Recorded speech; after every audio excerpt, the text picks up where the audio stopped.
ইমানের ফাউন্ডেশন, ইমানের মূল ভিত্তি আমরা সকলে পড়েছি লা ইলাহা ইল্লাল্লাহু মুহাম্মাদুর রাসূলুল্লাহ। এই হলো আমাদের ইমানের ভিত্তি, কালেমা। এই কালেমা আমরাও পড়ি এবং ইমান এনেছি।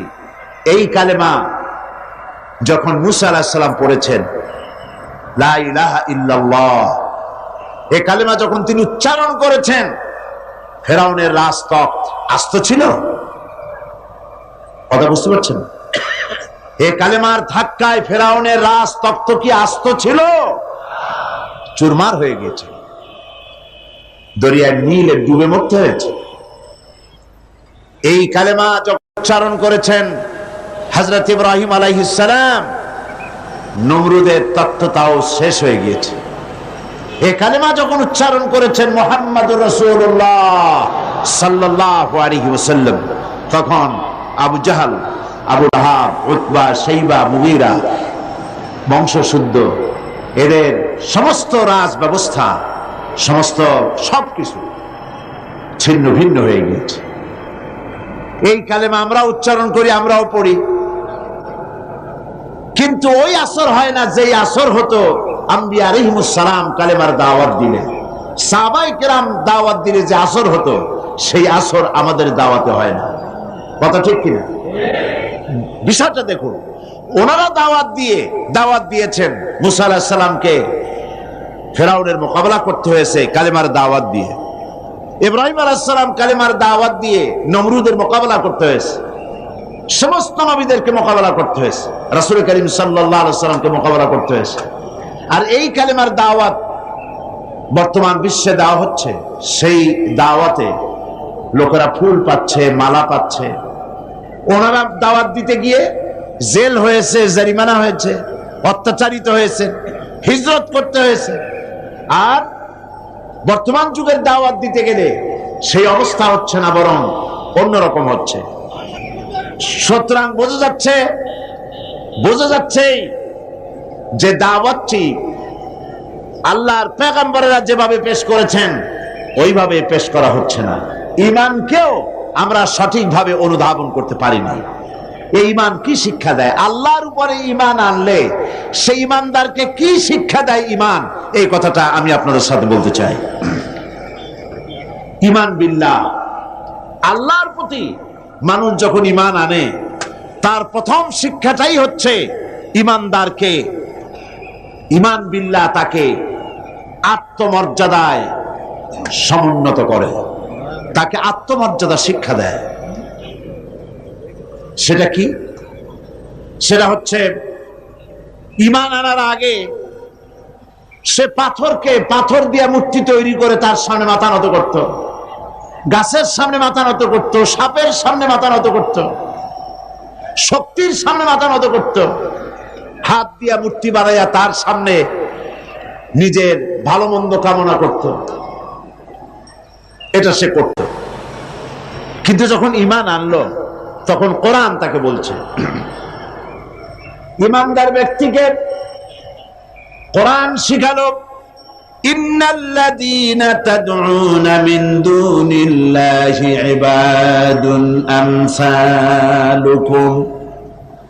কোরআন মুমিন বান্দাকে শিখালো, আল্লাহ রাব্বুল আলামিনকে বাদ দিয়ে তোমরা যাদের আশ্রয় গ্রহণ করো, যাদেরকে ডাকো, যাদের সাহায্য চাও, ওরা তোমার মতো আমার বান্দা, আমার গোলাম।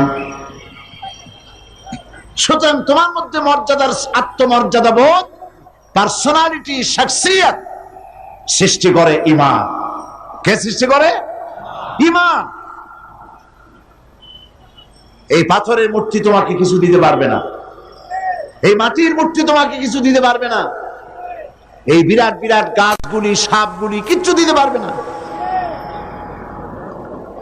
যাদের কাছে তোমরা সাহায্য চাও, কোরআনে কারীম বলছে, লা ইস্তাতিউনা লাহুম নাসরান ওয়ালা আনফুসাহুম ইয়ানসুরুন। যাদের কাছে তোমরা সাহায্য প্রার্থনা করো, ওরা তোমাদেরকে সাহায্য করা তো দূরের কথা, ওরা নিজের সাহায্য নিজেরা করতে পারে না, নিজের কেউ রক্ষা করতে পারে না। হাত দিয়ে যে মূর্তি তৈরি করা হয়, পাথর দিয়ে যে মূর্তি তৈরি করা হয়, মাটি দিয়ে মূর্তি তৈরি করা হয়, তাদের সামনে কত খাবার রাখা হয়, ওরা কি পারে ওই খাবারগুলি যদি কুকুরে খাইয়ে যায়? এতগুলো হাত, এক একটা হাত দিয়েও কি একটা কুত্তারে খেদাই দিতে পারে?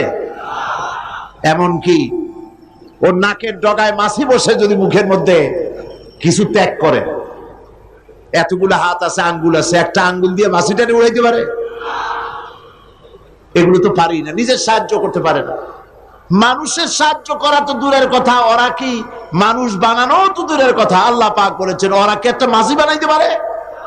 আল্লাহ পাক বলেছেন কোরআন শরীফে একটা মাছিও কি বানাতে পারে? সুতরাং এগুলির সামনে মাথা নত করতো মানুষ। ঈমান তাকে শিক্ষা দিল, তাকে আত্মমর্যাদায় সমুন্নত করে দিল, পার্সোনালিটি দিল যে সাহায্য কারো কাছে চাইতে পারবে না।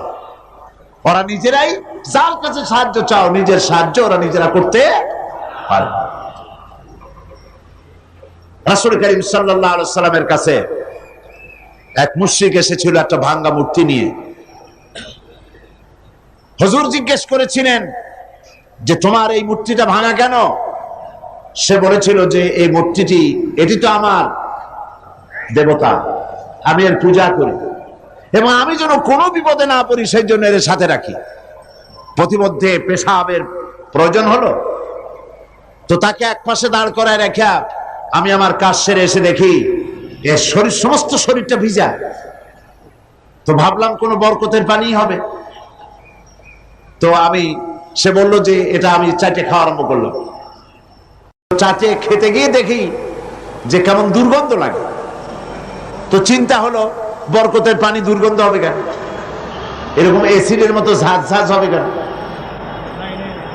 দূরে তাকায় দেখলাম একটা কুকুর দাঁড়িয়ে আছে আর তার নিচের থেকে পানির ফোঁটা টপকাচ্ছে। তখন বুঝলাম কি বরকতের পানি এটা। বললো মেজাজটা খুব খারাপ হয়ে গেল। এরপরে বললাম তুই নিজেরই সাহায্য করতে পারো না, কুত্তার পেশাব দিয়ে বাঁচাইতে পারো না, আমারে বাঁচাবি কেমনে? রাগ করে দিলাম আর কাছার বাইরে গেল ঠ্যাং, কোমর টোমর ভাঙ্গা সারা। হাদিস শরীফ এসেছে হুজুর সাল্লাল্লাহু আলাইহি ওয়াসাল্লাম তখন হেসেছিলেন। সে হাসিতে হুজুর সাল্লাল্লাহু আলাইহি ওয়াসাল্লামের দন্ত মোবারক বিকশিত হয়েছিল, দেখা দিয়েছিল। হুজুর বললেন আমার কাছে কেন এসেছো? মুশরিক ব্যক্তি বলছেন আমি আমার জীবনের ভুল বুঝতে পেরেছি, আমার ভুল বুঝতে পেরেছি, আমি আর অন্ধকারে থাকতে চাই না, আমি ইসলাম কবুল করতে এসেছি। আল্লাহর নবী তারে শেখালেন পড়ো লা ইলাহা ইল্লাল্লাহু মুহাম্মাদুর রাসূলুল্লাহ। আল্লাহ ছাড়া কোন ইলাহা নাই, আইনদাতা নাই, বিধানদাতা নাই, এবং তিনি হচ্ছেন সমস্ত শক্তির উৎস। আজকে শক্তির উৎস বলা হয় জনগণকে। নেতা নেত্রীরা পার্লামেন্টেও বলেন, পার্লামেন্টের বাইরেও বলেন, জনসভায় বলেন, তারা বলেন শক্তির উৎস জনগণ, দেশের মালিক জনগণ। আল্লাহ পাক বলছেন লিল্লাহি মা ফিস সামাওয়াতি ওয়া মা ফিল আরদ, আসমান এবং জমিনের একচ্ছত্র মালিকানা কার? আল্লাহ। আল্লাহর নাম নিলে কি লজ্জা করে? গুনাহ হবে? তো জোরে বলতে পারেন না কেন? আসমান এবং জমিনের একচ্ছত্র মালিকানা কার? সার্বভৌমত্বের মালিক আল্লাহ। আর ওরা বলছে সার্বভৌমত্বের মালিক হলো জনগণ। সম্পূর্ণভাবে মুশরিকানা কথা, শিরক, এই ধারণা পোষণ করা। দেশের মালিক জনগণ নয়, এটা মিথ্যে কথা, বাজে কথা। এবং জনগণ কখনো ক্ষমতার উৎস হতে পারে না। আল্লাহ পাকের কোরআন শরীফের সাথে সম্পূর্ণ বিপরীতমুখী কথা। আল্লাহ পাক কি বলছেন? আল্লাহ রাব্বুল আলামিন বলছেন আন্নাল কুওয়াতা লিল্লাহি জামিআ, সমস্ত ক্ষমতা একচ্ছত্র মালিক, ক্ষমতার উৎস কে? আল্লাহ সুবহানাহু ওয়া তাআলা, তিনি হচ্ছেন ক্ষমতার মালিক। আল্লাহ পাক আরো বলেন, ওয়ামা লাকুম মিন দুনিল্লাহি মিন ওয়ালিয়্যিন ওয়ালা নাসীর। তোমাদের জন্য আল্লাহ ছাড়া কোনো সাহায্যকারী নাই, এবং তিনি একমাত্র, তিনি ছাড়া তোমাদের কোনো পৃষ্ঠপোষক নাই, সাহায্যকারীও কেউ নাই, পৃষ্ঠপোষকও কেউ নাই। কত রাষ্ট্র শাসক গোমরা বেদাতপন্থী ফকিরদের কাছে গিয়ে মুরিদ হইল, ক্ষমতা যখন চলে গেল সে বেদাতপন্থী ফকির তারে বাঁচাইতে পারলো না। আমি নাম নিলাম না। আমাদের দেশেও এবং আমাদের দেশের বাইরেও, পার্শ্ববর্তী দেশেও মুসলমান রাষ্ট্র শাসক বেদাতি ফকির, বেসরা ফকির এদের কাছে গিয়েছে, মুরিদ হয়েছে এবং মনে করেছে উনি আমার বাঁচাইবে, ক্ষমতা টিকায় রাখবে। ক্ষমতা যখন চলে গেল ফকিররা তার দিকে তাকায় থাকলো, নিজে ফকির, ওরে দেবে কি? ও নিজেই তো ফকির। ওয়াল্লাহু গানি ওয়াল্লাহুল গানিয়্যু ওয়া আনতুমুল ফুকারা। কেবলমাত্র বেনিয়াজকে, যিনি কারো মুখাপেক্ষী নন, আর সব ফকির।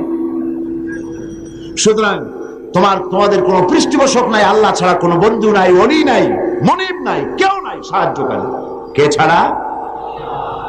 এবার দেখুন আল্লাহ রাব্বুল আলামিন তার হাবিবকে লক্ষ্য করে বলছেন, ওয়া ইন ইয়ামসাসকাল্লাহু বিদুররিন ফালা কাশিফা লাহু ইল্লা হুয়া ওয়া ইউরিদকা বিখাইরিন ফালা রাদ্দা লিফাদলিহি। আল্লাহ পাক বলছেন, আল্লাহ যদি তোমার কোনো অকল্যাণ করতে চান, তোমাকে যদি কোনো বিপদে ফেলতে চান, তাহলে সেই বিপদ থেকে তোমাকে কেউ রক্ষা করতে পারবে না। আর আল্লাহ যদি তোমাকে কোনো ফজল করম করতে চান, অনুগ্রহ করতে চান, সে অনুগ্রহ প্রত্যাহার করারও ক্ষমতা কারো নাই। সুবহানাল্লাহ। এ কথা কাকে বলা হচ্ছে? আল্লাহ পাক বলছেন তার রাসূলকে, আল্লাহ যদি আপনার কোনো অকল্যাণ করেন, আল্লাহ যদি আপনার কোনো বিপদ দেন, সেই বিপদ থেকে আপনাকে কেউ রক্ষা করতে পারবে না। সুবহানাল্লাহ বলবেন না? আর আল্লাহ পাক যদি আপনাকে কোনো কল্যাণ দিতে চান, সেই কল্যাণ থেকে আপনাকে কেউ ফিরাইতে পারবে না। এই বিশ্বাস মনের মধ্যে রাখুন। এটাই হচ্ছে ঈমান। ঈমান বিল্লাহ, আল্লাহর প্রতি ঈমান। এই শিক্ষা আমাদেরকে দেয়। আমাদের কপাল পুড়ছে কেন? কপাল পুড়েছে তো এই কারণে, আল্লাহকে ছেড়ে দিয়ে মানুষ মাজারে গিয়ে সেজদা দিয়েছে, কবরে গিয়ে সেজদা দিয়েছে, বেশরা ফকিরদের কাছে গিয়েছে। তাসাউফ একটি মহান বিষয়, একটি পবিত্র বিষয়। এই বিষয়টাকে ব্যবসায় পরিণত করা হয়েছে, এবং তাওহীদের কনসেপশন ক্লিয়ার না থাকার কারণে শিরক এবং বিদআত চরমভাবে বেড়েছে। মানুষ এগুলির কাছে গিয়ে সাহায্য কামনা করেছে, যার ফলে আল্লাহ পাক নারাজ হয়েছে। মুমিন ব্যক্তি ঈমান বিল্লাহ, মুমিন ব্যক্তিকে এই ট্রেনিং দেয়, সে আত্মমর্যাদা সম্পন্ন হবে। সে কখনোই কারো কাছে হাত পাতবে না, তার মর্যাদা এত বাড়বে। সে রিস্কের ব্যাপারে, মানুষ তো রুজিটারই একটু বেশি, রুজি না হইলে বাঁচবে কি করে, রিস্কের জন্যই সে সংগ্রাম করে। হক কথা বলতে গলা আটকে আসে। এই কথাটা যদি বলি তাহলে আর যদি দাওয়াত না হয়, এই কথাটা যদি বলি তাহলে যদি চাকরি না থাকে, এই কথাটা যদি বলে ফেলি তাহলে যদি জেলে যাই, এইসব হীনমন্যতায় পেয়ে বসে যারা ঈমান বোঝে নাই। আর ঈমান যাদের উপলব্ধি হয়েছে, ঈমানের বুঝ যাদের এসেছে, ঈমান তাদেরকে শিক্ষা দিয়েছে, রিস্কের জন্য হক কথা বলা থেকে বিরত থেকো না, কারণ রিস্কের মালিক কে? আল্লাহ রাব্বুল আলামিন বলেছেন, ইন্নাল্লাহা হুয়ার রাজ্জাকু যুল কুওয়াতিল মাতিন। নিশ্চয়ই যেন আল্লাহই হচ্ছেন মহান রিজিক দাতা, নিরঙ্কুশ শক্তির অধিকারী। রিস্কের মালিক হচ্ছেন তিনি। খেতে দেওয়ার মালিক কে বলেন? সবাই বলেন মালিক কে? কাজী হক কথা বলতে আপত্তি কোথায়? এই মসজিদে চাকরি না থাকে আরেক মসজিদে হবে, এই মাদ্রাসায় চাকরি না থাকে আরেক মাদ্রাসায় হবে। এই চাকরি ছাড়া আল্লাহ আপনারা খাওয়াইতে পারবে না, এটা বিশ্বাস করেন নাকি? তাহলে হক কথা বলতে আপত্তি কোথায়? হক কথা বলার লোকের সংখ্যা কমে গিয়েছে, কথা ঠিক কিনা? হক কথা বলা হচ্ছে না বলেই তো সাহস পাচ্ছে ইসলাম বিরোধীরা, সাহস পাচ্ছে নাস্তিক আর মুরতাদেরা। আল্লাহ রাব্বুল আলামিন কোরআনে কারীমের মধ্যে বলেছেন, ওয়ামা মিন দাব্বাতিন ফিল আরদি ইল্লা আলাল্লাহি রিজকুহা। এই পৃথিবীর বুকে এমন কোন বিচরণশীল জীব নাই যেই জীবের রিস্কের দায়িত্ব আমি আল্লাহ বা নিজ হাতে উঠায় নেই নাই। বিশ্বাস হয় না? এত বড় কথা। সমস্ত প্রাণীর রিস্কের দায়িত্ব কার হাতে? কার হাতে? আমার দেশে সরকার আছে, পৃথিবীর প্রত্যেকটা দেশে সরকার আছে, আছে না? সরকারবিহীন দেশ আছে কিনা আমি জানি না, সব দেশেই সরকার আছে। আর প্রত্যেকটা সরকারের ফরেন মিনিস্টার আছে, হোম মিনিস্টার আছে, তারপরে ফুড মিনিস্টার আছে, এগ্রিকালচার মিনিস্টার আছে, আছে না? মন্ত্রণালয় আছে না? এর মধ্যে একটা মন্ত্রণালয় হলো খাদ্য মন্ত্রণালয়, ঠিক কিনা? এই খাদ্য মন্ত্রণালয় একজন মন্ত্রীও আছে, আছে না? খাদ্য মন্ত্রণালয়ের একজন মন্ত্রী আছে, একটা সরকার আছে। তারপরেও মানুষ না খাইয়ে মরে, মরে কিনা? না খাইয়ে মরে কিনা? গতকাল আলোচনায় বলেছি এই পৃথিবীর অন্তত অর্ধেক মানুষ অনাহারে অর্ধহারে কাটায়। তাহলে গভর্নমেন্ট আছে, খাদ্যমন্ত্রীও আছে, কিন্তু মানুষ না খেয়ে মরছে। অবশ্য খাদ্যমন্ত্রীরা কোনোদিন না খেয়ে মরছে এগুলি শোনা যায় না। তাহলে দেখুন, এরকম একটি গভর্নমেন্ট আল্লাহরও আছে। আল্লাহর একটা গভর্নমেন্ট আছে না? সেই আল্লাহর যে গভর্নমেন্ট, সেই সরকার, আল্লাহর যে সরকার, সেই সরকারের এরকম কোন মন্ত্রণালয়, কোন বিভাগকে ভাগ করে আলাদা আলাদা মন্ত্রণালয় তৈরি করা হয় নাই। সবটার মালিক কে? এখন আপনারা একটা কথার জবাব দেন, এই পৃথিবীতে মানুষ বেশি না ছাগল, গরু, পাখি, পোকা, মাকড়, স্থল প্রাণী, জলচর প্রাণী, স্থলচর প্রাণী, উভচর প্রাণী, এই প্রাণীগুলি বেশি না মানুষ বেশি? কারা বেশি? কারা বেশি? প্রাণী জগৎ বেশি। তাহলে আমাদের সরকারগুলি, পৃথিবীর সরকারগুলি প্রত্যেকটা আলাদা আলাদা সরকার, এবং তাদের দেশের উৎপাদন আছে, এক্সপোর্ট ইম্পোর্ট, বিভিন্ন রকমের ব্যবসা বাণিজ্য আছে। সব কিছু থাকা সত্ত্বেও মানুষ না খেয়ে মরে। আর আল্লাহর যে সরকার, সেই সরকারটার দিকে তাকিয়ে দেখুন তো, এই অসংখ্য পাখি আকাশে ওড়ে। গত বছর 50,000 পাখি সাইবেরিয়ায় না খেয়ে মারা গেছে, এরকম কোন রিপোর্ট পাওয়া গেছে? অন্তত 40,000 লোট্টাফিশ না খেয়ে মরে ভাসে উঠছে চট্টগ্রামের কর্ণফুলীতে। এরকম কোন আপনারা কোন নমুনা পেয়েছেন? আপনার সুন্দরবনের ভেতরে হাজার হাজার বাঘ আর হরিণ ক্ষুধার জ্বালায় না খেয়ে মারা গেছে, এরকম কোন রিপোর্ট পাওয়া গেছে? পাওয়া যায় না। কারণ এই গভর্নমেন্ট কে চালায়? আল্লাহ পাক চালায়। সকলকে খেতে দেয়, সকলকে খেতে দেয়। আল্লাহ রাব্বুল আলামিন বলছেন, وَكَأَيِّن مِّن دَابَّةٍ لَّا تَحْمِلُ رِزْقَهَا اللَّهُ يَرْزُقُهَا وَإِيَّاكُمْ। কোন জীবই নিজের সঙ্গে খাদ্য সংগ্রহ করে নিয়ে আসে নাই। সমস্ত জীবের খাদ্য আমি সরবরাহ করি, তোমাদেরকেও আমি খাদ্য সরবরাহ করি। খেতে দেওয়ার মালিক কে? আল্লাহ পাক। এই জমিন থেকে আল্লাহ পাক খাদ্য দিচ্ছেন, আকাশ থেকে খাদ্য দিচ্ছেন। আমাদের রিস্ক এই জমিনে নয়, আমাদের রিস্ক কোথায়? আসমানে। আসমান থেকে আল্লাহ পাক রিস্কের ব্যবস্থা করে থাকে। সুতরাং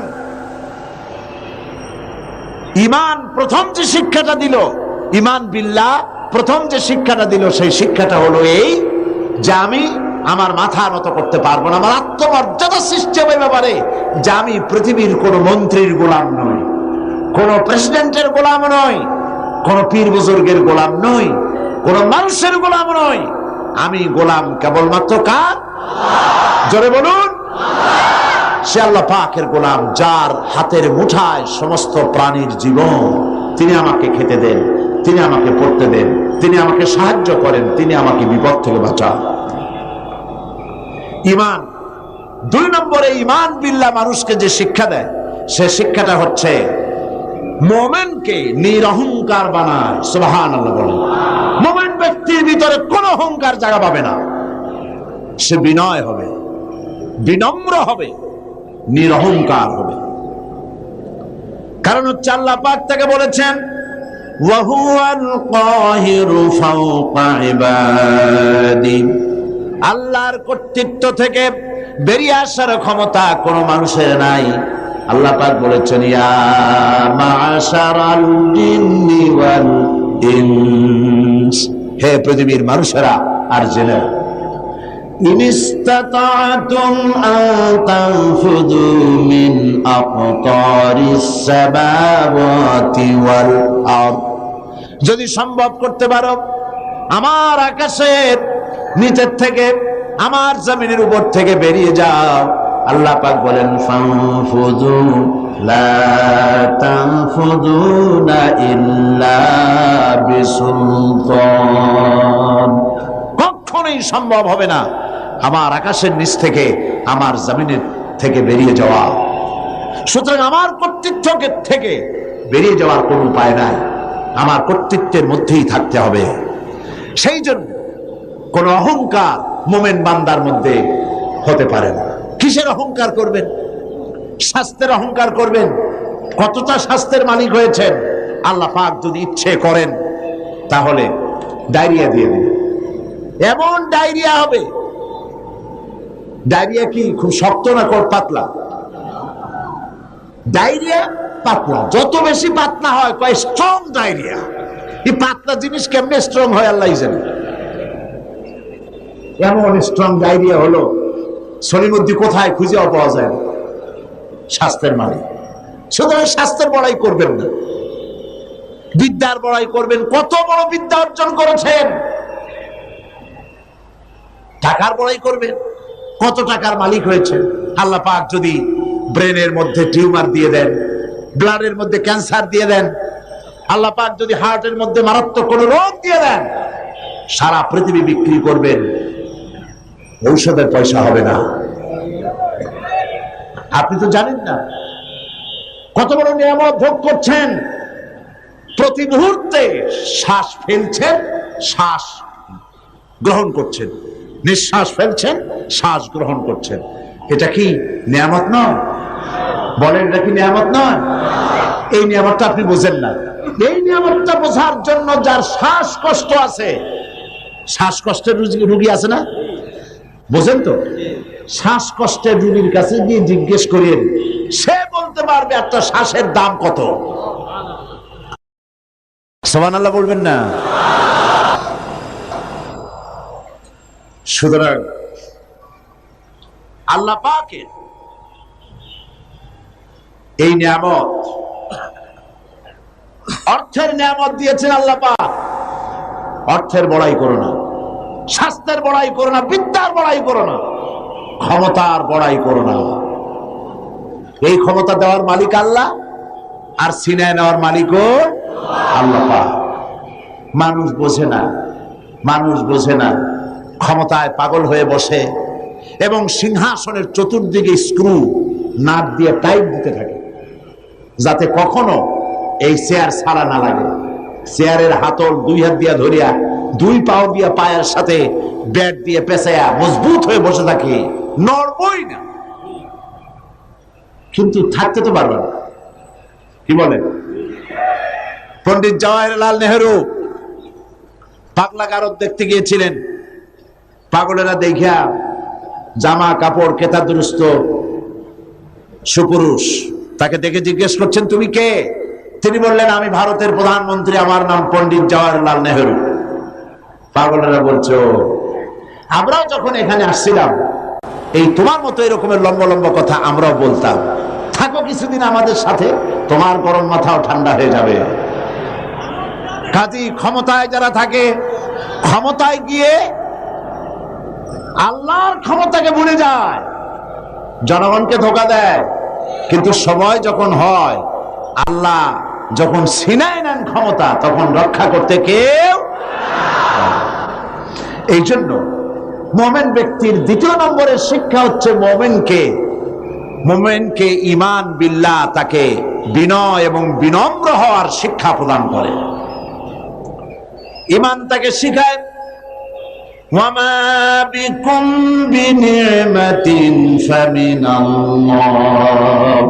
আল্লাহ পাক বলেন যে নিয়ামতই তোমরা লাভ করেছো আল্লাহ পাকের পক্ষ থেকে, আল্লাহর নিকট থেকেই তা এসেছে।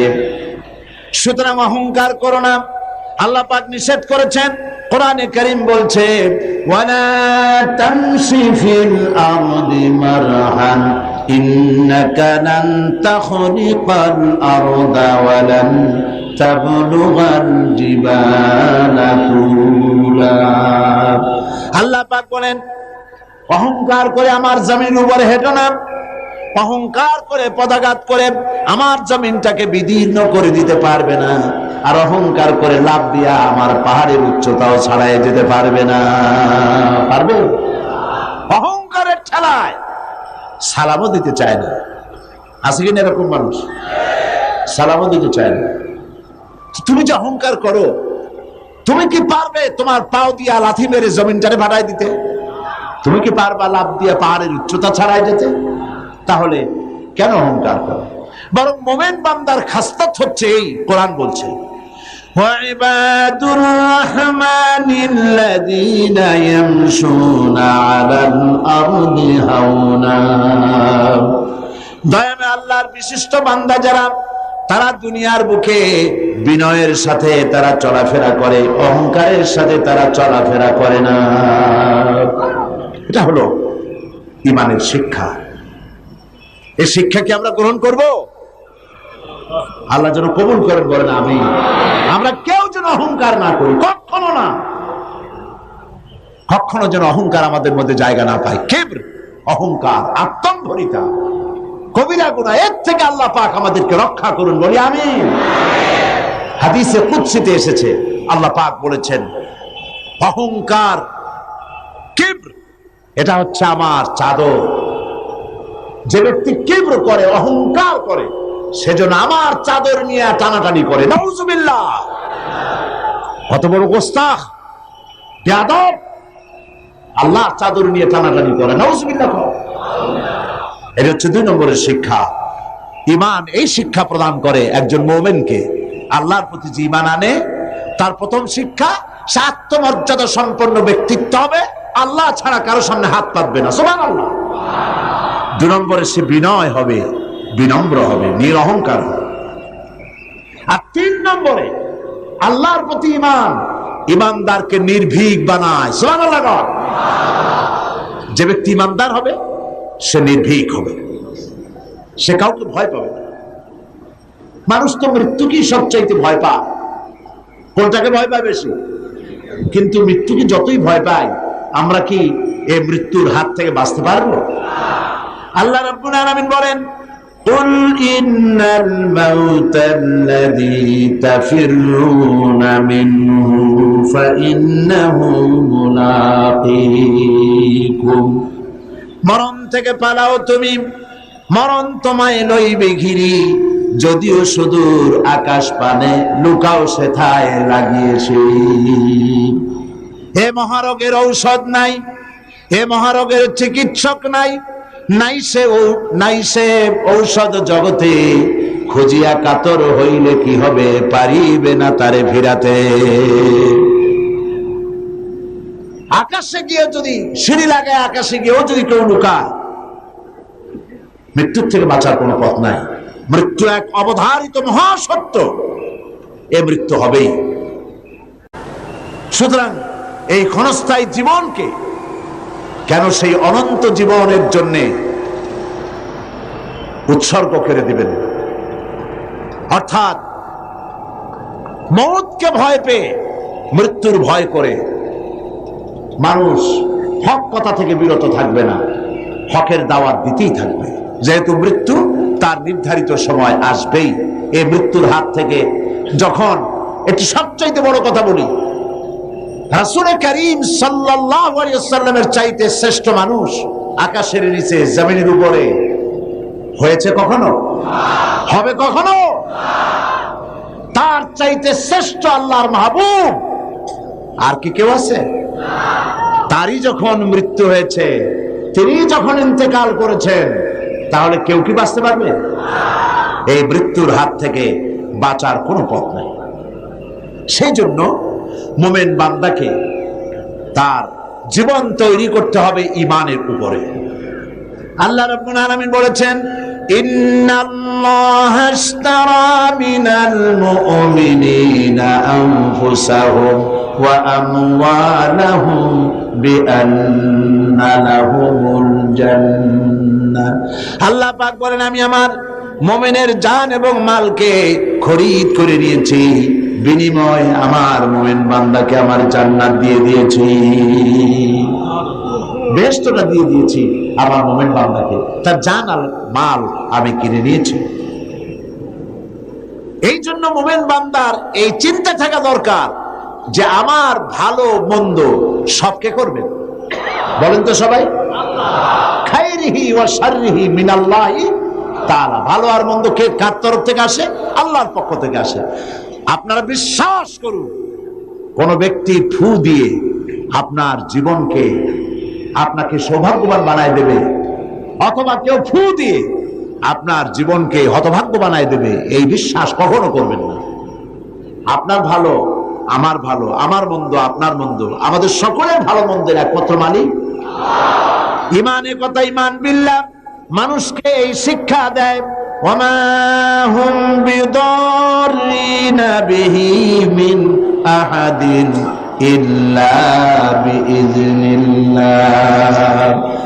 একথা সুস্পষ্ট যে আল্লাহ রাব্বুল আলামিনের অনুমতি ব্যতি রেখে আপনার ক্ষতি সাধন করার ক্ষমতা পৃথিবীর কারো নাই।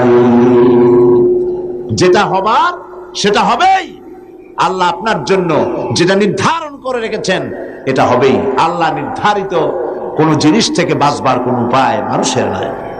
আর যখন মউত আসবে, وما كان لنفس أن تموت إلا بإذن الله كتابا مؤجلا। কোন প্রাণী আল্লাহর অনুমতি ছাড়া মরতে পারবে না, যেহেতু তার সুস্পষ্ট কিতাবের মধ্যে লেখা রয়েছে নির্ধারিত সময় ছাড়া কোন জায়গায়, কোন মাঠে, কোন জায়গায় মানুষের মৃত্যু হবে কেউ জানে না। নির্ধারিত কিতাবের মধ্যে তা লিপিবদ্ধ রয়েছে।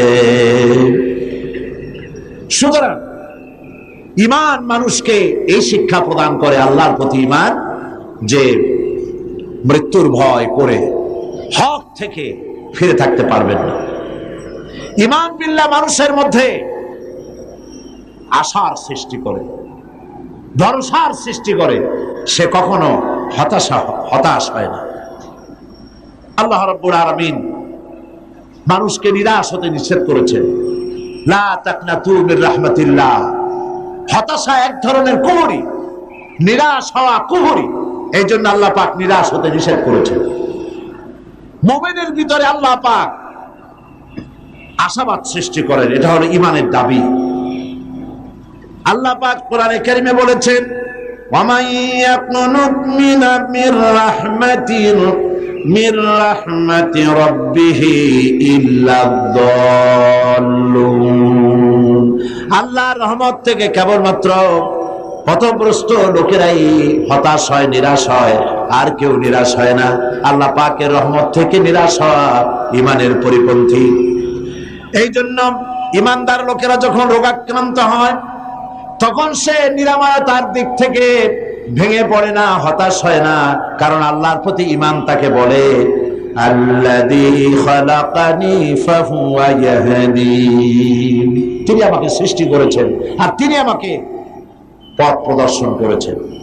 ওয়াল্লাযী হুয়া ইউতঈমুনি ওয়া ইয়াসকিন, আর তিনি আমাকে আহার করান, তিনি আমাকে পান করান। ওয়া ইযা মারিদতু ফাহুয়া ইয়াশফিন, আর আমি যখন অসুস্থ হই তখন আমাকে রোগমুক্ত করে দেন আল্লাহ রাব্বুল আলামিন। অসুস্থ হলে আমাকে রোগমুক্ত কে করেন? আল্লাহ রাব্বুল আলামিন। হযরত আইয়ুব আলাইহিস সালাম 18 বছর পর্যন্ত রোগাক্রান্ত থাকলেন। আমাদের মধ্যে অনেক মানুষ রোগাক্রান্ত হয় না? আমাদের প্রত্যেকেরই রোগ ব্যাধি মাঝে মধ্যে হয় না, হয় না? অনেক মানুষ আছে অসুখ হলে বলে এত নামাজ রোজা আমি করি আর রোগ আমার ছাড়া কেউ চলে যাবে, এত ভালো ভালো কাজ করি তারপরে আমার অসুখ হয়, আমার ছেলেমেলে মরে। এটা কেমন কথা? রোগ ব্যাধি এটাও আল্লাহর নিয়ামত, তন্দুরুস্তিও নিয়ামত, রোগ ব্যাধিও নিয়ামত। তবে আল্লাহর কাছে বলতে হবে, আল্লাহ রোগ ব্যাধির নিয়ামত তন্দুরুস্তির নিয়ামত দিয়া বদলায় দাও, আমাকে তন্দুরুস্তি দান করো যাতে করে আমি ইবাদত করতে পারি।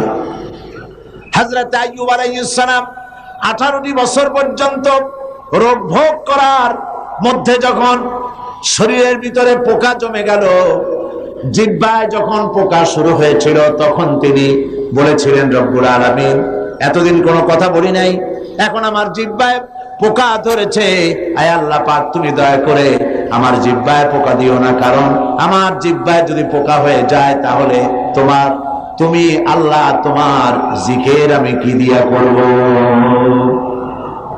আল্লাহ পাকের কাছে বললেন আন্নী মাসানি আদ-দুররু ওয়া আনতা আরহামুর রাহিমিন।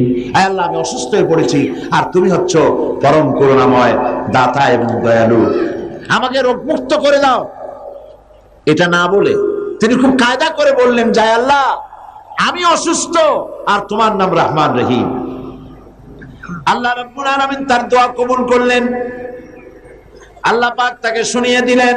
আল্লাহ পাক বলছেন ফাকাশাফনা মা বিহি মিন দুররি ওয়া আতাইনাহু আহলাহু ওয়া মিসলাহুম মাহুম রাহমাতাম মিন ইনদিনা।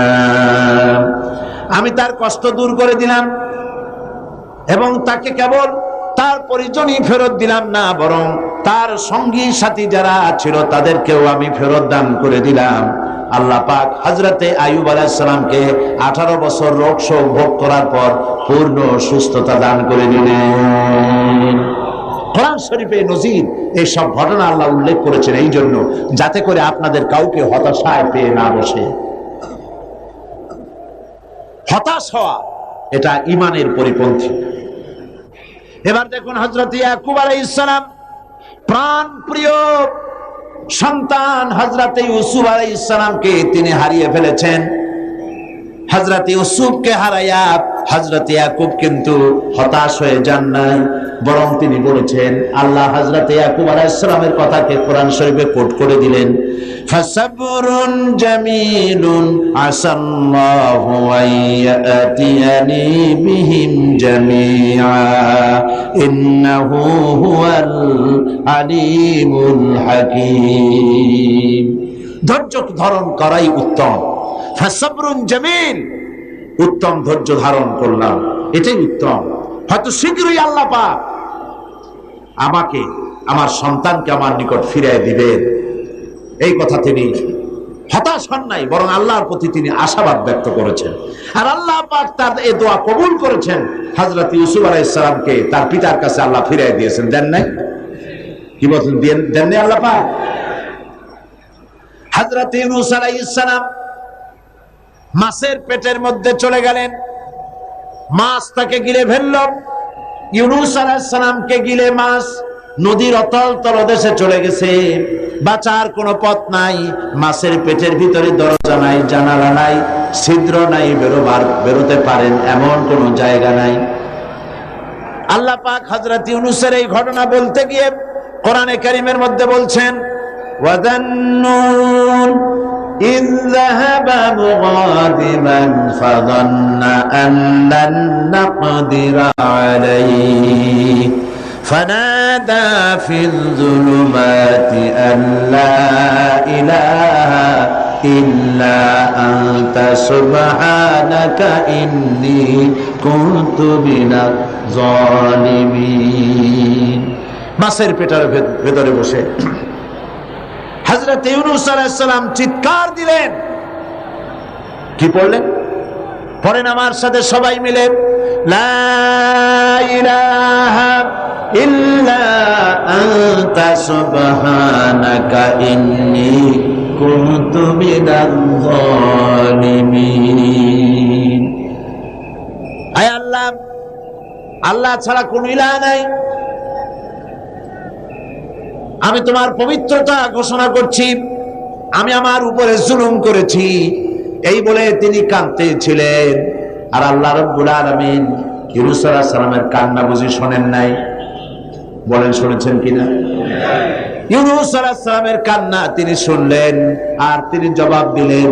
আল্লাহ পাক জবাব দিয়ে দিলেন, ফাস্তাজাবনা লাহু ওয়া নাজ্জাইনাহু মিনাল গাম্মি ওয়া কাযালিকা নুনজিল মুমিনিন।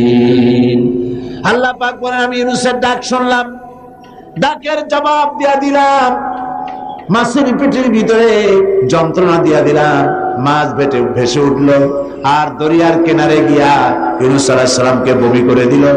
আল্লাহ পাক বলেন, ওয়া কাযালিকা নুনজিল মুমিনিন। শুধু ইউনূসকে নয়, এইভাবে করে আমার কোন মুমিন বান্দারা যদি বিপদে পড়ে যায়, তাহলে তারা যদি আমার কাছে কান্দে, আমি রব্বুল আলামিন এই ধরনের বড় বড় বিপদ হোক আর ছোট বিপদ হোক, সব বিপদ থেকে আমি আল্লাহ পাক বাঁচাইয়া দেব। বিপদগ্রস্ত মুসলমান আমরা সব বিপদে আছি না? আজকে দোয়া করবো আমরা একটু পরেই আল্লাহর কাছে কাঁদবো যেন আমাদেরকে বিপদ থেকে আল্লাহ বাঁচান। গোটা দুনিয়ার মুসলমানদেরকে আল্লাহ যেন বিপদ থেকে বাঁচান। কত রকমের রোগ শোক, কত কষ্ট মানুষের। ঈমান মানুষকে এই ট্রেনিং দেয়, ঈমান মানুষকে এই শিক্ষা দেয়, আল্লাহর প্রতি ঈমানের শিক্ষা দেয়, হতাশ হবা না, সব সময় আল্লাহর কাছে বিনীতভাবে চাইতে থাকো, তিনি তোমার আশা পূরণ করবেন। আল্লাহ পাক আরো বলেছেন, قل يا عبادي الذين اسرفوا على أنفسهم لا تقنطوا من رحمة الله। আল্লাহ পাক বলেন, নবী আপনি বলে দেন, হে আমার ওই সব বান্দা যারা নিজেদের উপরে বাড়াবাড়ি করেছো, অর্থাৎ গুনাহ করেছো। আজকের মাহফিলে যত লোক এসেছেন, এর মধ্যে যারা জিনাকার, যারা মদখোর, যারা জুয়ারি, যারা ঘুষখোর, যারা সুদখোর, যারা নামাজ ছেড়েছে, আল্লাহ রাব্বুল আলামিনের সঙ্গে মারাত্মক মারাত্মক গুনাহ যারা করেছে, এভাবে পৃথিবীতে যারা করেছে, আল্লাহ বলেন, নবী আপনি ডেকে বলেন, নিরাশ হয়ে যেও না, আল্লাহর রহমত থেকে নিরাশ হয়ে যেও না। সুবহানাল্লাহ। তুমি কত গুনাহ করেছো, তোমার গুনাহ যদি পাহাড় সমান হয় আমার আল্লাহর রহমত তাহলে আকাশ সমান, আর তোমার গুনাহ যদি আকাশ সমান হয়ে যায়, আল্লাহর রহমত তো আল্লাহর আরশ ছাড়াইয়া গেছে। এই পৃথিবীতে যার কাছে যত চাইবেন সে তত অসন্তুষ্ট হবে। বাপ হোক, মা হোক, স্ত্রী হোক, যত বেশি চাইবেন তত সে বেশি বিরক্ত হবে। আর আল্লাহ হচ্ছেন এমন, যার কাছে না চাইলে তিনি বিরক্ত হয়ে যান। শায়ের বলছেন, हर हमेशा देने को तैयार है, हर हमेशा देने को वो तैयार है, जो न मांगे उससे वो बेजार है। সব সময় দিতে প্রস্তুত আমার আল্লাহ, যে চায় না আল্লাহ তার উপরে নারাজ হয়ে যান। পৃথিবীতে কেউ ডেকে বলে না, আয় তোরে মাফ করে দিই, কে বলে? কেউ বলে। কিন্তু আল্লাহ রাব্বুল আলামিন হচ্ছেন এমন, তিনি ডাকেন আর বলেন, চুরি করেছিস ফিরে আয়, ডাকাতি করেছিস ফিরে আয়, জিনা করেছিস ফিরে আয়, গুনাহ করেছিস ফিরে আয়, কুফরি করেছিস ফিরে আয়। বান্দারে সেজদা দে, চোখের পানি ফেলে দে, মাপ চা, মাফ করে দেব। আল্লাহ পাক বলেন ইন্নাল্লাহা ইয়াগফিরুয যুনুবা জামিআ ইন্নাহু হুয়াল গফুরুর রহিম। আল্লাহর রহমত থেকে নিরাশ হয়ো না, তিনি সমস্ত গুনাহ মাফ করে দিবেন, তিনি গফুরুর রহিম। গুনাহ থেকে ফেরো আর তওবা করো, আল্লাহ মাফ করে দিবেন। সুবহানাল্লাহ বলেন। আল্লাহ পাক আরো বলেন ওয়াইদা সালাকা ইবাদি আন্নী ফাইন্নী কারীব। বান্দা যখন আমারে ডাকে, আল্লাহরে ডাকার জন্য মাইক লাগবে না, টেলিফোন লাগবে না, মোবাইল লাগবে না, চিৎকার করা লাগবে না। আল্লাহ পাক বলেন আমারে যখন বান্দা ডাকে, আমি বান্দার খুবই নিকটে। জোরে কোন সুবহানাল্লাহ। আমি খুব নিকটে। কতদূর নিকটে? ওয়া নাহনু আকরাবু ইলাইহি মিন হাবলিল ওয়ারিদ। তোমার যে রগের, যেই রগের উপরে তোমার মাথাটা খাড়া আছে, এই রগের চাইতেও আমি আল্লাহ তোমার বেশি নিকটে। বান্দা যখন একবার অন্তরের অন্তঃস্থল থেকে, মনের গহীন কন্দর থেকে একবার যখন ডাক দেয় আল্লাহ, সবাই বলেন মহব্বতের সাথে আল্লাহ। আবার বলেন আল্লাহ, আবার বলেন আল্লাহ। বান্দা যখন অন্তরের অন্তঃস্থল থেকে, হৃদয়ের গভীর কন্দর থেকে এই চিন্তা করে যে কেউ নাই, আকাশেও কেউ নাই, জমিনেও কেউ নাই, আমার মালিক নাই, খালেক নাই, রাজ্জাক নাই, আইনদাতা নাই, বিধানদাতা নাই, কেউ নাই, শুধু আছেন আমার আল্লাহ। মনের গভীর কন্দর থেকে বান্দা যখন একবার ডাক দেয় আল্লাহ, আল্লাহ রাব্বুল আলামিন 70 বার সাড়া দিয়ে বলেন বান্দা কি চাও, আমি হাজির। আমার ভাইরা, মানুষ যখন গুনাহ করে, আল্লাহ পাক গুনাহগারদের জন্য বলেছেন ওয়া মাইয়ামাল সুআন আও ইয়াযলিম নাফসাহু সুম্মা ইস্তাগফিরিল্লাহা ইয়াজিদিল্লাহা গফুরার রহিমা। কেউ যদি কোনো অন্যায় কাজ করে, পাপ কাজ করে, কিংবা নিজের উপরে জুলম করে বসে, আর এরপরে সেই লোক যদি আল্লাহর কাছে তওবা করে, গুনাহ থেকে মাপ চায়, আল্লাহ পাক বলেন সে আল্লাহকে গফুরুর রহিম হিসাবে পেয়ে যাবে। গুনাহ করেছ, মাপ চাও, ক্ষমা চাও, আল্লাহ আর গুনাহ করবো না, মাফ করে দাও। আল্লাহ বলেন মাফ করে দিব। সুবহানাল্লাহ। আল্লাহর কারবারটাই ভিন্ন রকম। কিরকম? আপনি দেশে লক্ষ্য করবেন, যদি কেউ চুরি করে, ডাকাতি করে, চুরি করে, ডাকাতি করে, অন্যায় করে ধরা পড়ল, 6 মাসের জেল হয়ে গেল, জেলের থেকে বেঁচে গেল, জেল থেকে মুক্তি পেল, কিন্তু থানায় অপরাধীদের খাতায় নামটা লেখা থেকে গেল। আবার অপরাধ করলো, আবার জেলে গেল, আবার মুক্তি হলো। জেলে যতবার যাবে ততবার মুক্তি হবে, কিন্তু থানায় যে ব্ল্যাক লিস্ট আছে তার থেকে নামটা বাদ যাবে না। ঠিক কিনা? থানায় অপরাধীর খাতায় বারবার তার নাম উঠতে থাকবে। কিন্তু আল্লাহ রাব্বুল আলামিনের কারবার ভিন্ন। মানুষ গুনাহ করলো, আল্লাহর ফেরেশতার ওই কালো খাতায়, ব্ল্যাক লিস্টে লোকটার নাম লেখা হয়ে গেল। যখন সে তওবা পড়লো, আল্লাহ রাব্বুল আলামিন তওবা যদি কবুল করেন, তাহলে আল্লাহ পাক বলেন তওবা শুধু কবুল করলাম না, গুনাহ মাফ করে দিলাম, আর গুনার খাতা থেকে নামটাও মুছে ফেলে দিলাম। সুবহানাল্লাহ, সুবহানাল্লাহ। আমার বন্ধুগণ, এই জন্যে ঈমান বিল্লাহ, আল্লাহর প্রতি ঈমান, মানুষকে হতাশা থেকে বাঁচায়। মানুষ হতাশ হয় না, হতাশ হওয়ার কোনো কারণ নাই। হতাশ হবেন না, বরং আল্লাহর রহমতের উপরে ভরসা করবেন। আজকে সমস্ত গুনাহগার বান্দা বান্দিরা আল্লাহর কাছে কেঁদে কেঁদে আল্লাহর কাছে আমাদের গুনাহ মাফ চাইবো। আর আল্লাহ পাক বলেছেন উদুনি আস্তাজিব লাকুম, আমারে ডাকো আমি ডাকের সাড়া দেব। সুবহানাল্লাহ। এটা আল্লাহ পাকের ওয়াদা। এটা কার ওয়াদা? দুনিয়ায় প্রায় সকলেই ওয়াদা খেলাফ করে, কত লোক ওয়াদা খেলাফ করে, কিন্তু আল্লাহ কি ওয়াদা ভঙ্গ করেন কখনো? সুতরাং আল্লাহ পাক বলেছেন আমারে ডাকো আমি ডাকের সাড়া দেব। ডাকেন সবাই। সুবহানাল্লাহ আলহামদুলিল্লাহ লা ইলাহা ইল্লাল্লাহ। জোরে সুবহানাল্লাহ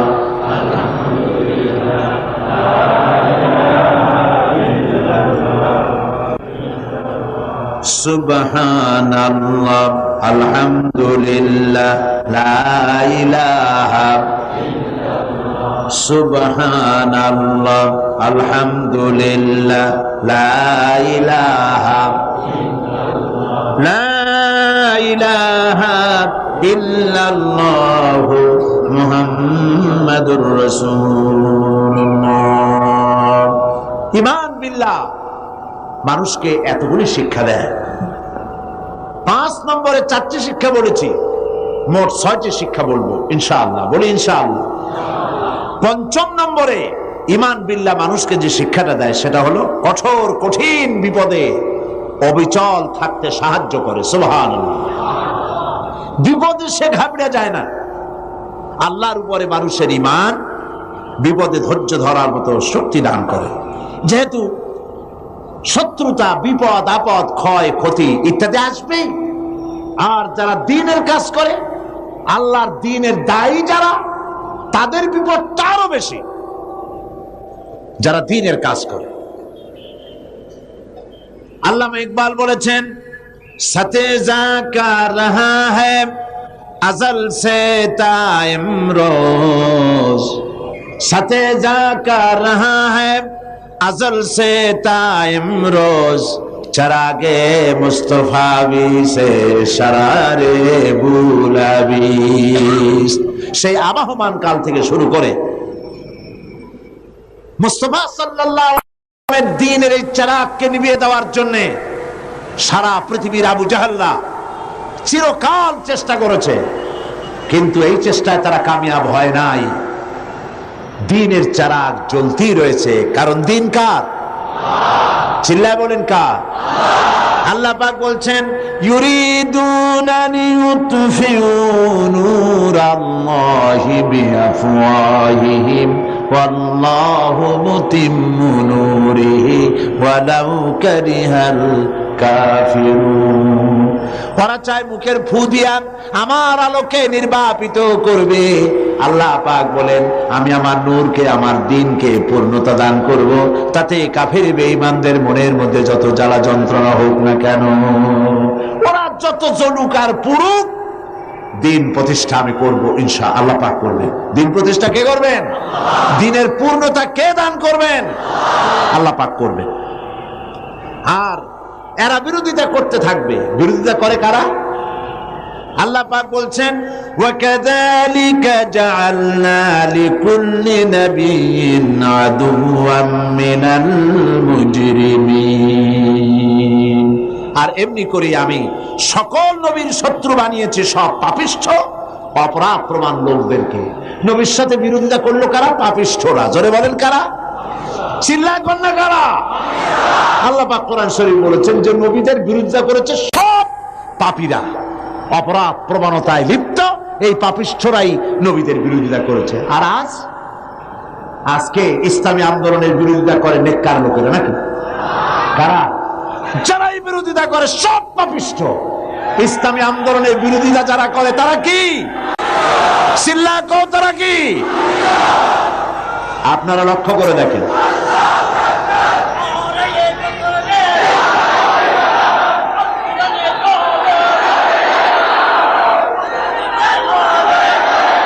ইসলামী আন্দোলনের বিরোধিতা কারা করছে?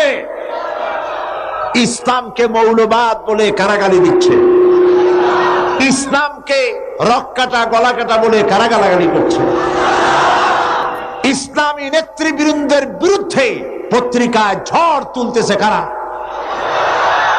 ইসলামের কাছে যাতে লোক না আসতে পারে, ইসলামী আন্দোলন নেতৃবৃন্দের বিরুদ্ধে মানুষ যাতে বিতশ্রদ্ধ হয়, সেই জন্য আজে বাজে ঘটনা, গল্প, কাহিনী দিয়ে পত্রিকা ভরা, বইপত্র ভরা। এই বিরোধিতা কারা করে? চরিত্র দেখুন, চরিত্র যায় দেখেন। আল্লাহর কোরআনের কথা কি কখনো মিথ্যা হবে? যায় দেখেন, এর একটা নামাজ পড়ে না, এদের নামাজ নাই, এদের রোজা নাই, এদের চরিত্র নাই, এদের ঈমান নাই, এদের স্বভাব নাই, মৎখর, জিনাকার, বদকার।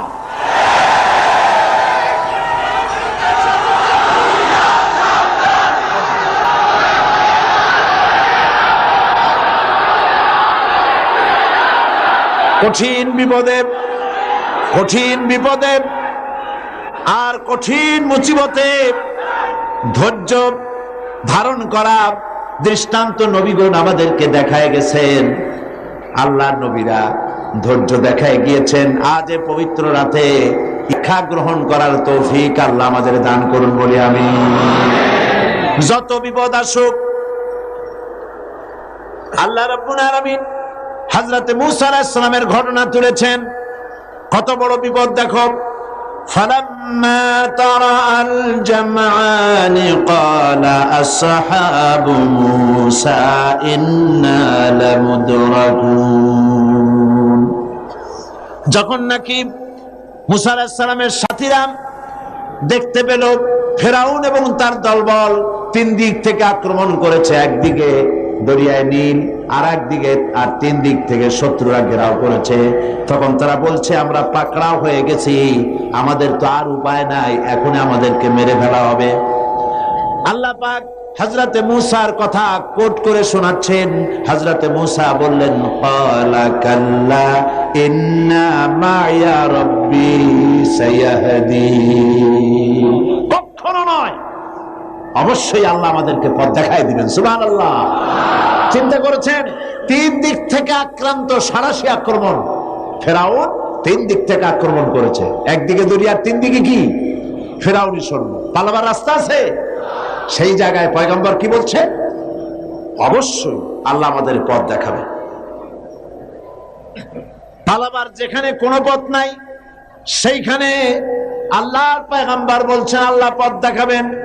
সঙ্গে সঙ্গে রব্বুল আলামিন কোরআনে কারিমে এই ঘটনা শোনাচ্ছেন। ফাআওহাইনা ইলা মূসা আনিদরিব বিআসাকাল বাহরা ফানফালাকা ফাকানা কুল্লু ফিরকিন কাত্তাউদিল আযীম। সহসা সমুদ্র দীর্ঘ হয়ে গেল। আল্লাহ পাক বললেন, হাতের লাঠি দিয়ে পানির উপরে আঘাত করো, পানি ফেড়ে গেল। দরিয়ার ভিতরে 12টা রাস্তা হয়ে গেল, আর এক একটা দেওয়াল পাহাড়ের মতো করে খাড়া হয়ে গেল। ওয়ানজাইনা মূসা ওয়া মান মাআহু আজমাইন। এই রাস্তা দিয়া আমি মূসা এবং তার দলবলকে পার করে দিলাম। সুম্মা আগরাকনাল আখারিন। আর ফেরাউনের দলবলকে চুবাইয়া শেষ করে দিলাম। সুবহানাল্লাহ। হযরতে মূসার এই বিপদ থেকে কে বাঁচালেন? আল্লাহ পাক। দুনিয়ার সব মুসলমান মুমিনদেরকে এই কথা বলছেন, আল্লাহর প্রতি ঈমান আনার অর্থ এটাই, বিপদ আসুক, মুসিবত আসুক, যাই আসুক, অবিচল দৃঢ়তার সাথে বুক ফুলায় দাঁড়ায় থাকো এবং আল্লাহর কাছে সাহায্য কামনা করো। হযরতে হুদ আলাইহিস সালামের বিরুদ্ধে গোটা সমাজ লেগে গেল। হযরতে হুদ গোটা রাষ্ট্রকে বললেন, ফাকিদুনি জামিআ সুম্মা লা তুনজিরুন। তোমরা সকল রকমের চক্রান্ত করো, আমার বিরুদ্ধে ষড়যন্ত্র করো, আর আমাকে এতটুকু অবকাশ দিও না। ইন্নী তাওয়াক্কালতু আলাল্লাহি রাব্বী ওয়া রাব্বিকুম। আমি ভরসা করেছি সেই আল্লাহর উপরে, যিনি তোমাদের রব আর আমারও রব। অতএব তোমরা যত পারো আমার বিরুদ্ধে ষড়যন্ত্র চালাও। এই সাহসিকতা দেখিয়েছিলেন হযরতে হুদ আলাইহিস সালাম। মুমিন বান্দাদেরকে এই সাহস থাকা দরকার। সমস্ত রকমের বাতিল, জাহিলি, তাগুতি, সমস্ত শক্তির অন্যায়ের বিরুদ্ধে দাঁড়াতে হবে। আর ঝড়ের মতো, টর্নেডোর মতো যত বিপদ আসুক, ইন্না কাইদাশ শায়তানি কানা দাঈফা। শয়তানের চক্রান্ত আসলে দুর্বল। শয়তানের চক্রান্ত আসলে কি? দুর্বল। কে বলতেছেন? আল্লাহ বলতেছেন দুর্বল। আপনি সবল মনে করবেন কেন? আপনারা কি সবল মনে করেন? সুতরাং আল্লাহ পাককে সবচাইতে শক্তিশালী মনে করতে হবে। এবার রাসূল করিম সাল্লাল্লাহু আলাইহি ওয়াসাল্লাম এর অবস্থা দেখুন। এর শিক্ষা এটা, ভয় পেও না। সমস্ত বিপদের মোকাবেলা করতে হবে সাহসিকতার সাথে। একথা ঘোষণার সঙ্গে সঙ্গে আল্লাহ পাক বলেন, ফাআনজালাল্লাহু সাকিনাতাহু আলাইহি ওয়া আইয়াদাহু বিজুনুদিন লাম তারাওহা। আল্লাহ পাক তখন আল্লাহ তার মনে গভীর শান্তি, স্বস্তি এবং প্রশান্তি দান করে দিলেন। আর এমন সৈন্য পাঠালেন যেই সৈন্য দিয়ে সাহায্য করলেন যাকে তোমরা দেখতে পাও নাই। এই সাহায্য করেছেন আল্লাহ পাক। এভাবে আল্লাহ পাক বিপদে আপদে মুসলমানদেরকে চিরকাল সাহায্য করেছেন। সেই সাহায্যের ঘটনা আমি এখানে আনতে চাই না। আমার মূল বক্তব্য ছিল যে আল্লাহ পাকের উপরে ঈমান আনলে পরে সেই ঈমান এই ট্রেনিং দেয়। সর্বশেষ ঈমান, আল্লাহর প্রতি ঈমান মানুষকে 6 নম্বরে যে উপকারটা করে, যে ট্রেনিংটা দেয়, সেটা হলো নৈতিক সংশোধন এবং কর্মের শৃঙ্খলার শিক্ষা দেয়। ঈমান, ঈমান বিল্লাহ। আল্লাহ পাকের প্রতি যারা ঈমান আনে, সেই ঈমান মানুষকে এমন ভাবে তৈরি করে দেয়, তার আখলাক ভালো হয়, তার চরিত্র ভালো হয়।